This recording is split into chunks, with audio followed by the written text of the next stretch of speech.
Minister of Armenia.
Representative of Armenia, you have the floor.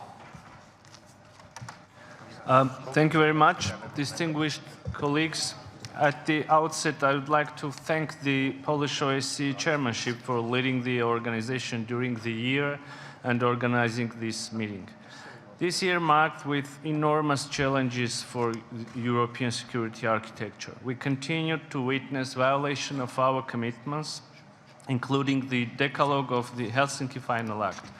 Regrettably, South Caucasus was one of the regions where we faced continuous use of force and threat of use of force. Our neighbor, Azerbaijan, not only has been continuing its high and warmongering rhetoric, but also military aggression against the sovereignty and territorial integrity of Armenia. On September 13th and 14th this year, Azerbaijan unleashed unprovoked aggression, occupying around 140 square kilometers of the sovereign territory of Armenia. This has been the third large-scale offensive against Armenia since the signing of the trilateral statement of November 9, 2020. This aggression, which resulted in 233 casualties, including among civilians, targeted settlements and civilian infrastructure, internally displaced thousands of the citizens of Armenia and caused serious economic and environmental damage. The worst forms of war crimes, including extrajudicial killings and torture of Armenian military personnel, including women and men alike, have been an inherent feature of the Azerbaijani aggression. We would like to express our appreciation to those partners who do not shy away to point the aggressor and raise their voice on the need to duly prosecute the war crimes and punish the executors.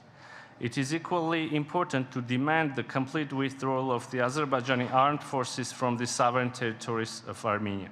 Their continued presence in internationally recognized territories of Armenia is a serious challenge to fragile peace and stability in our region. Moreover, during the same year, Azerbaijan continued its provocative and aggressive actions against Armenians of Nagorno-Karabakh in March and August this year. In blatant violation of trilateral statements, Azerbaijan in fact ethnically cleansed yet another settlement of Nagorno-Karabakh and tried to impede the functioning of the Lachin corridor, which is the way of life for more than 120,000 people. Ladies and gentlemen, under the current circumstances, it is difficult to contemplate achieving peace in a single part of the OSCE region. However, the government of Armenia has showed political will and has been taking decisive steps to open a new era of peace and stability in the South Caucasus. Despite the frequent provocations from the Azerbaijani side, we did not stop our talks on normalizations of our relations, unblocking all transport and economic links, delimitation and border security. Let me be clear here. Armenia is ready to proceed to unblocking of communications when Azerbaijan agrees that all roads should operate in full respect of our sovereignty, territorial integrity, and national legislation.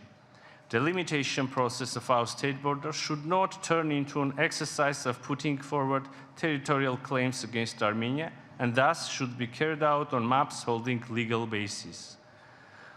In this regard, the agreements reached in Prague and Sochi this year, particularly the commitment to realize the delimitation based on the UN Charter and 1991 Almaty Declaration, will foster this process.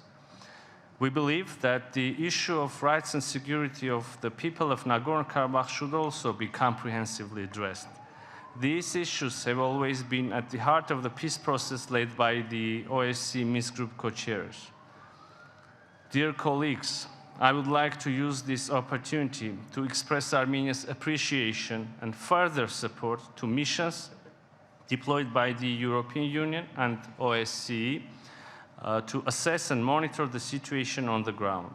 In the current circumstances, when Azerbaijan is covering up its use of force against Armenia by initiating a blame game, the international presence on the ground and clear attitude towards aggression and aggressor state are as important as never before.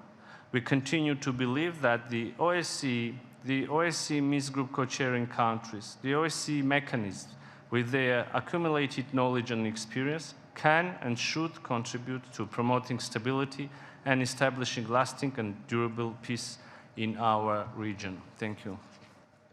Thank you very much. Now